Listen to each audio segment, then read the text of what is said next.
Viewers, আমরা দেখতে পাচ্ছি খাঁচার ভেতর ফুটফুটে বাচ্চা, একেবারে অস্ট্রেলিয়ান রেইনবো পাখিটির বাচ্চাটি।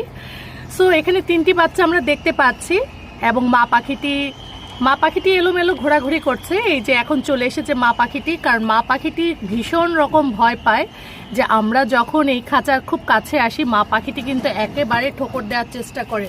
সো ভিউয়ার্স, একটু দেখি সে কতটা বাচ্চাদের প্রতি কেয়ারি। সো বাচ্চাকে যখনই একটু খোঁচা দেওয়ার চেষ্টা করি ভিউয়ার্স, তখনই কিন্তু মা পাখিটি অপর দিক থেকে এসে কিন্তু খাঁচার এখান থেকে সে অন্য দিক থেকে আক্রমণ করতে চায়।